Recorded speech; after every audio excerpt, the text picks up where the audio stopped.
Dito sa Papa Dudut Stories, ikaw ay hindi nag-iisa.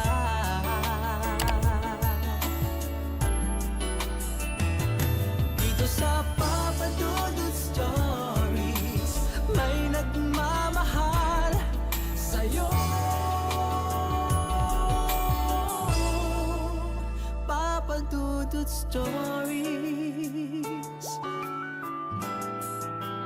Papa Dudut Stories. Dear Papa Dudut, sa lahat po ng mga nakatutok ngayon, huwag pong kalimutan mag-like, mag-share at mag-subscribe. Maraming salamat po sa inyong lahat.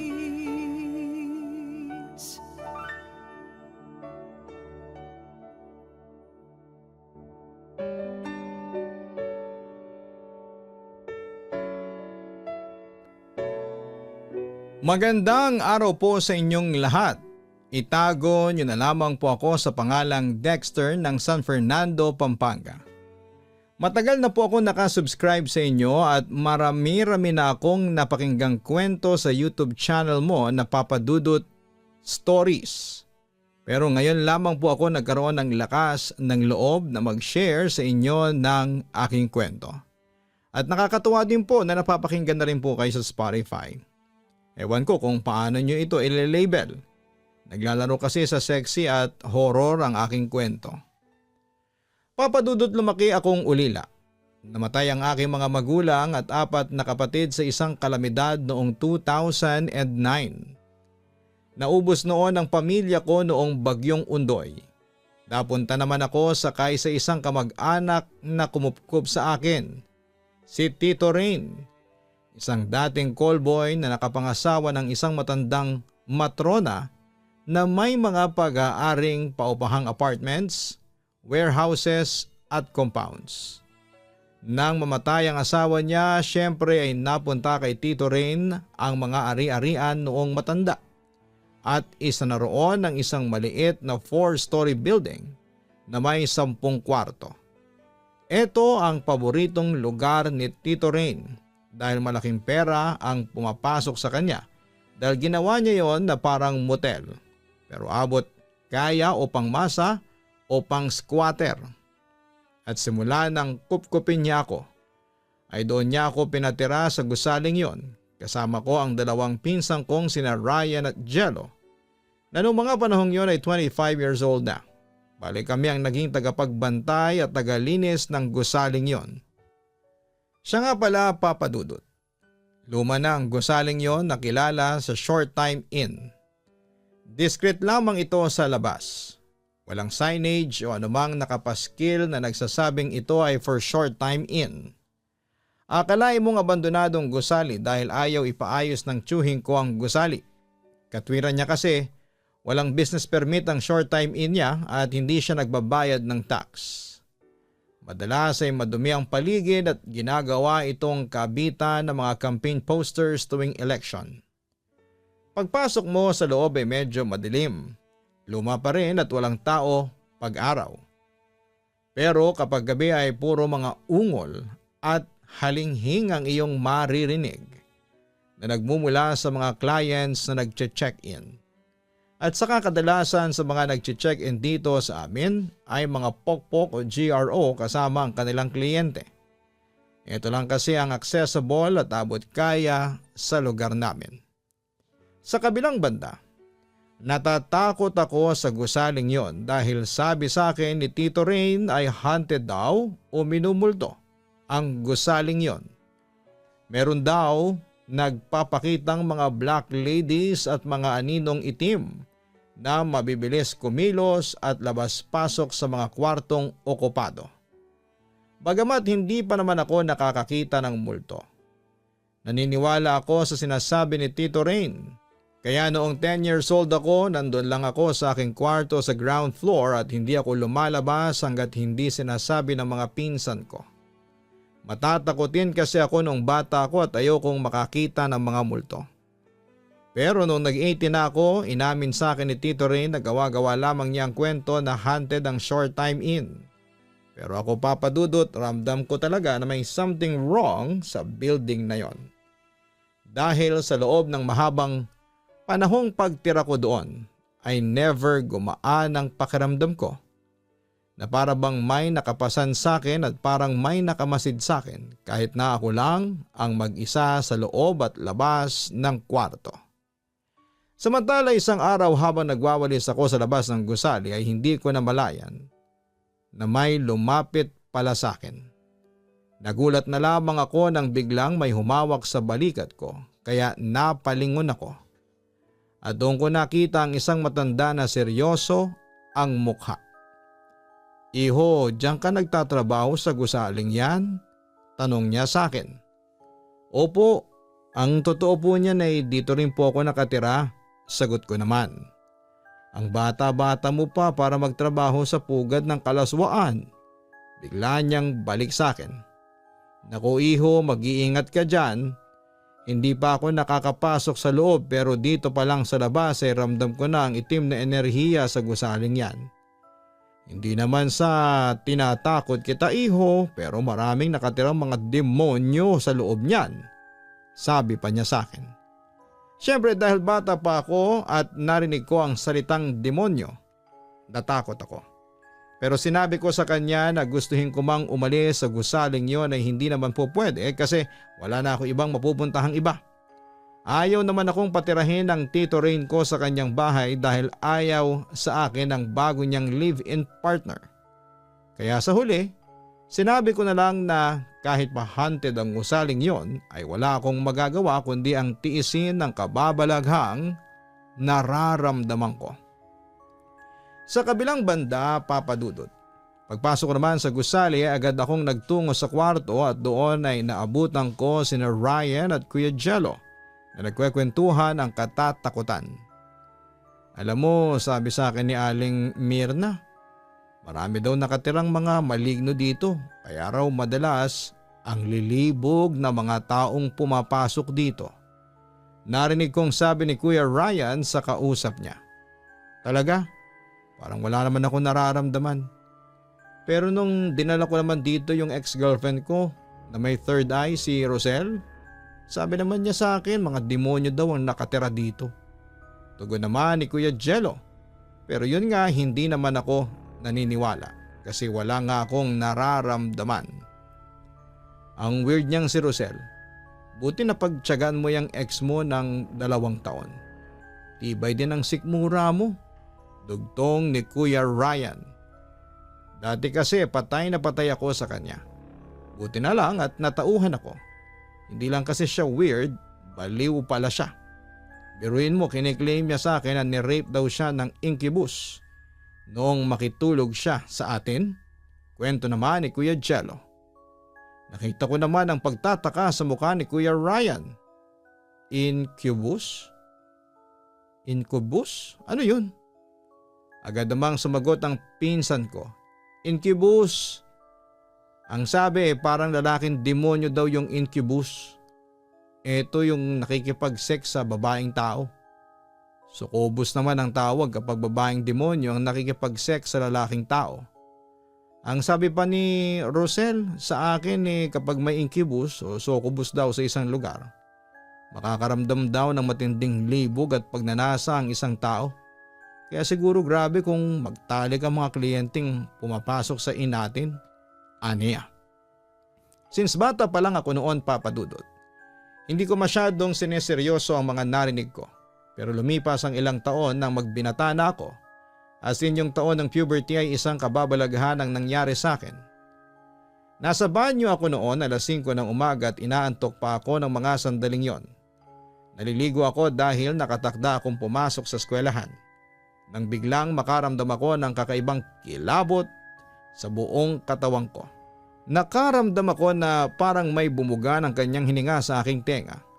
Paglingon ko syempre walang tao pero nagsimula akong makaamoy na parang nasusunog na bagay. Nang una ay binaliwala ko lamang yon nang biglang may bumuga ulit na hangin sa tenga ko. Sa puntong yun ay nawala ang antok ko at nagmadali akong magbanlaw at pagkatapos ay patakbo akong lumabas ng banyo. Nang ikinuwento ko naman ito sa mga pinsan ko ay natawa lamang sila sa akin. At sinabing baka nananaginip lamang ako. Hindi ko na lamang sila pinilit na maniwala sa akin pero buong araw akong kinabahan pagkatapos ng insidenteng yon.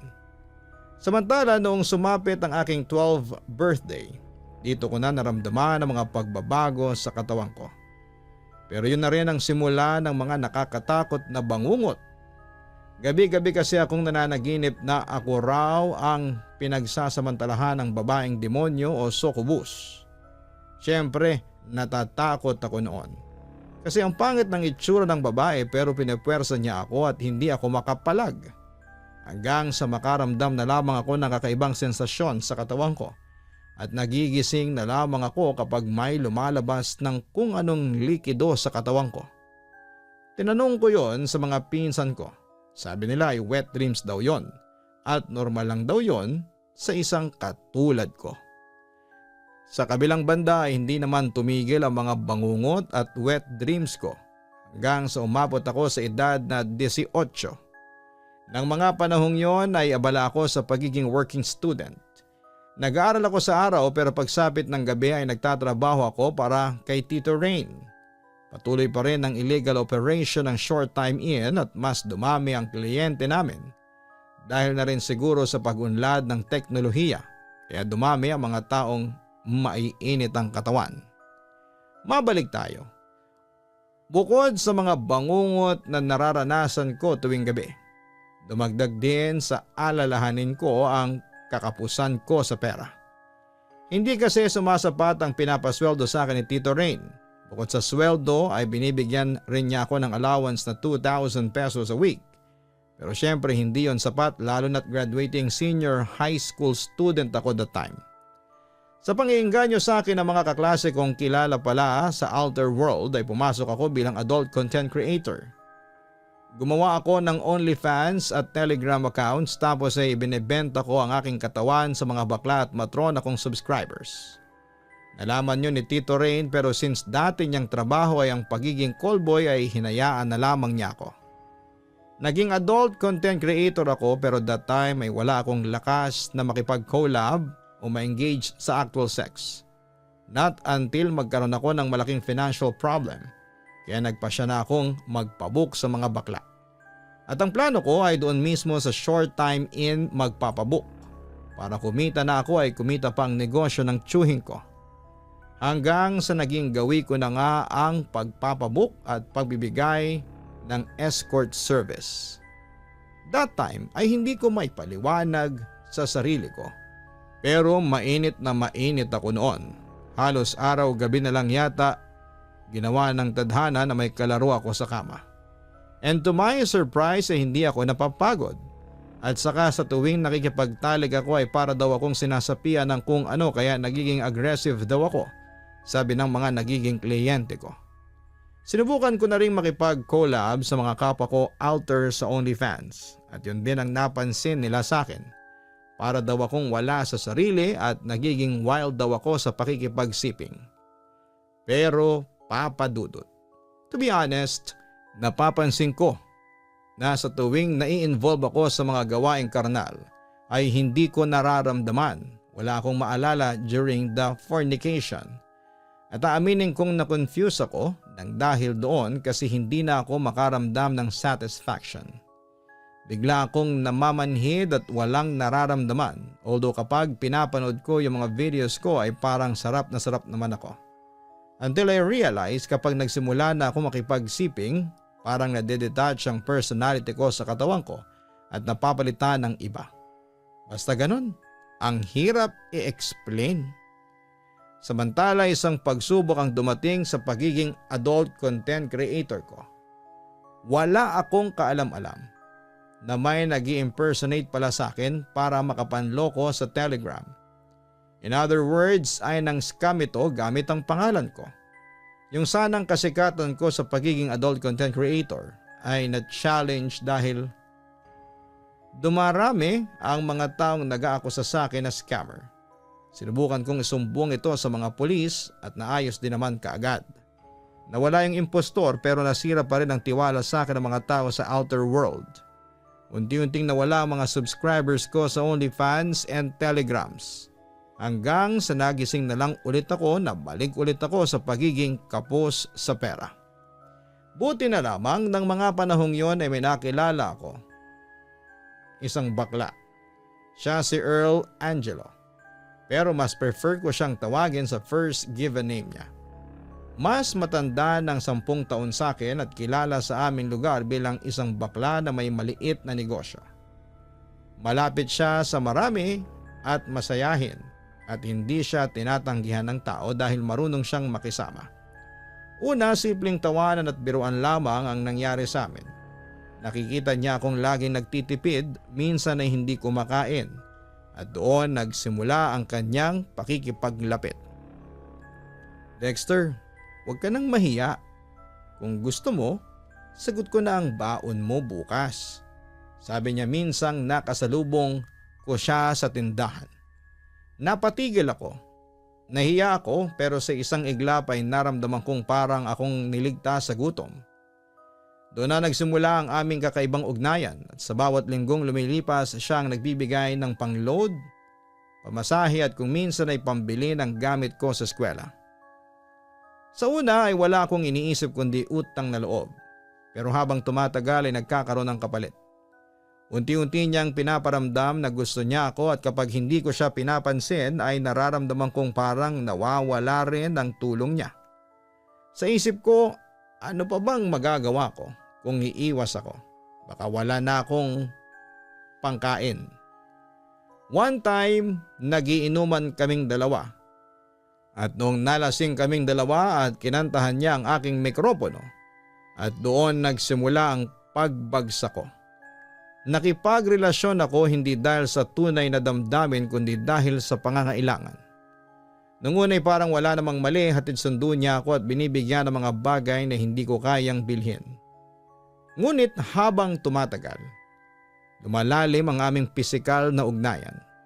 Pinipilit kong manahimik at kumbinsihin ang sarili ko na ayos lamang dahil may kapalit naman akong natatanggap. Ngunit sa loob ko, alam kong mali yun. Hanggang sa dumating ang araw na nagkasakit ako. Hindi ako makatayo sa sobrang sakit at parang may nana na lumalabas sa junior ko. Nagsimula sa simpleng lagnat at panghihina pero kalaunan ay may kakaibang sintomas akong nararamdaman. Kinabahan ako. Sa sobrang takot, nagtago ako at ayokong ipaalam sa kahit na kanino. Ngunit lumala ang sitwasyon. Nang magpatingin ako sa health center ay doon ko nalaman ang katotohanan. Nakuha ko ang sakit na mahirap tanggapin.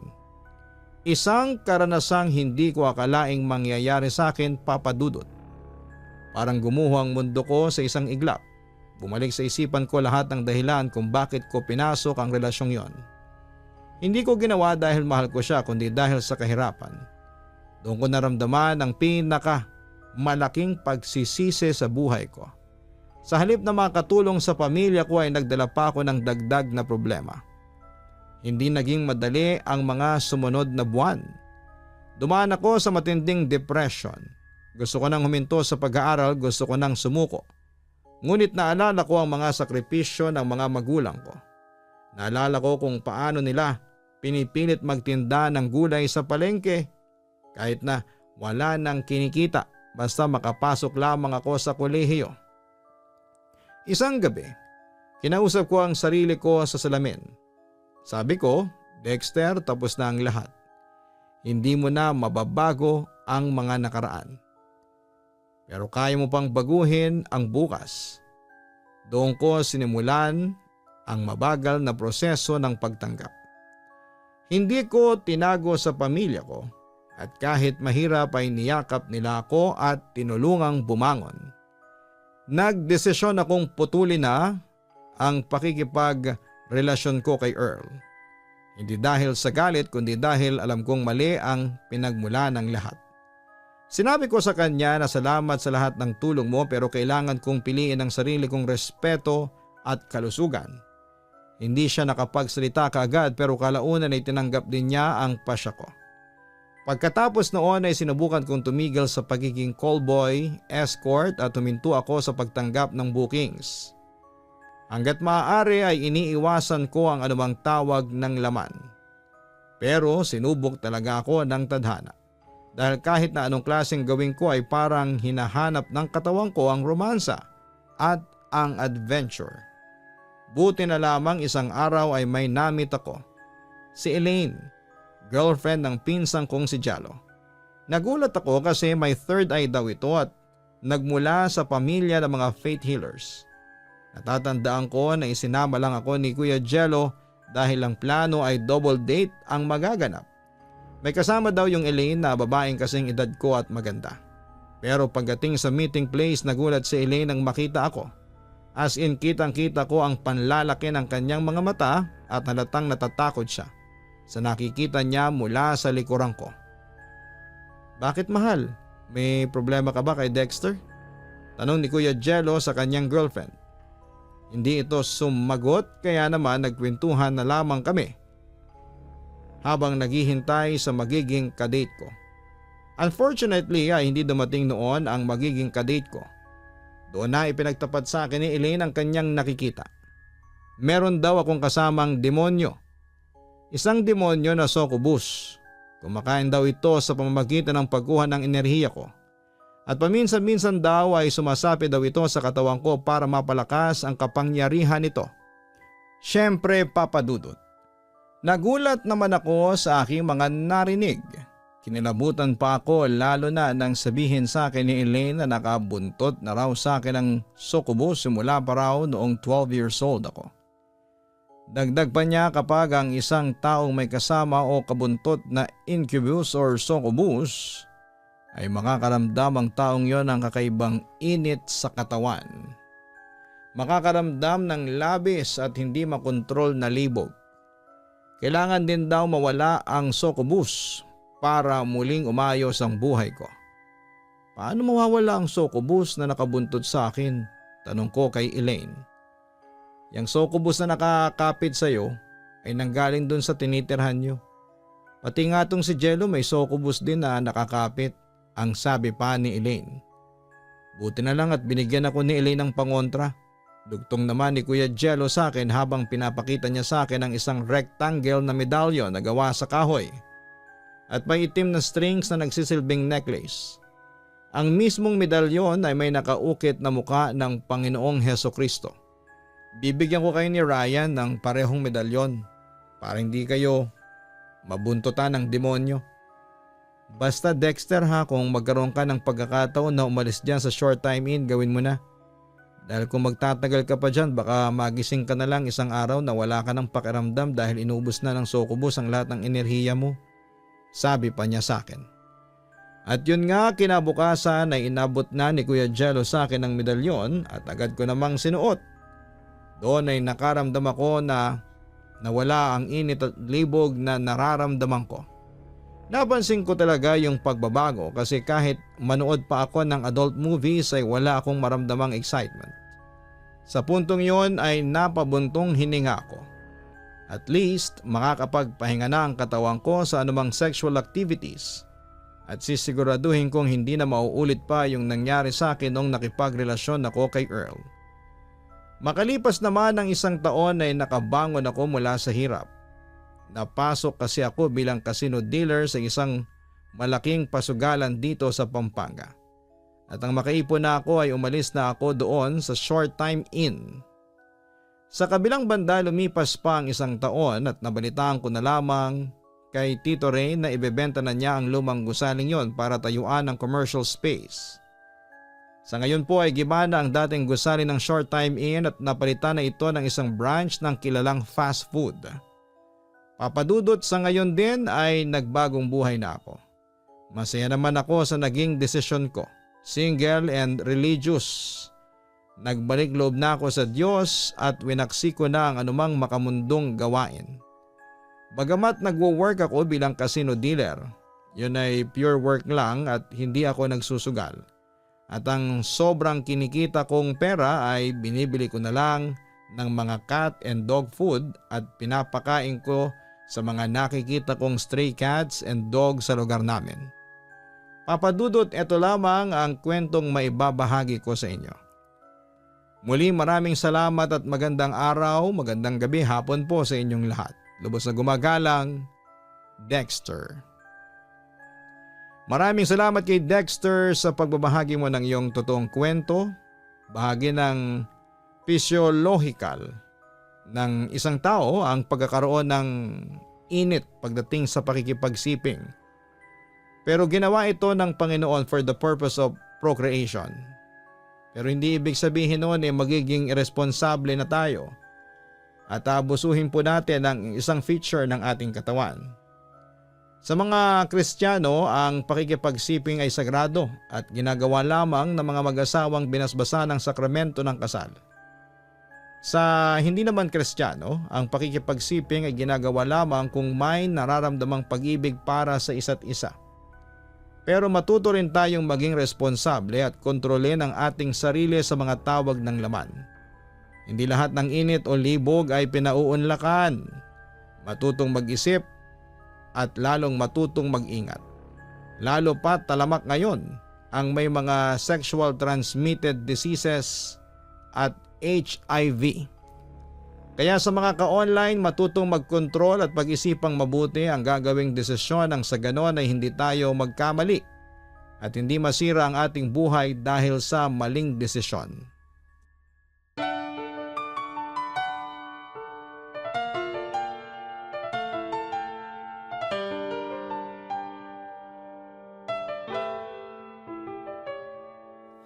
Ang buhay ay mahiwaga, laging may lungkot at saya. Sa Papa Dudut Stories, laging may karamay ka.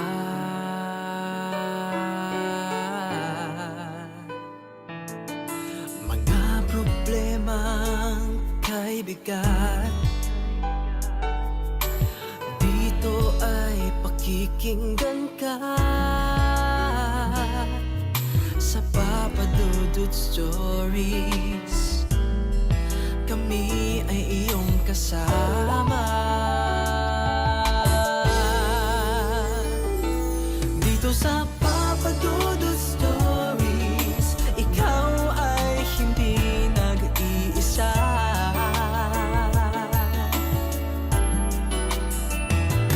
Dito sa Papa Dudut Stories, may nagmamahal sa'yo.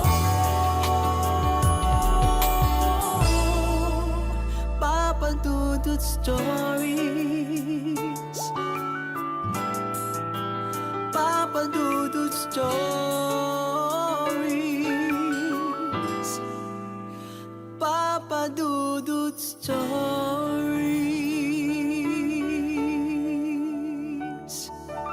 Dito sa Papa Dudut Stories.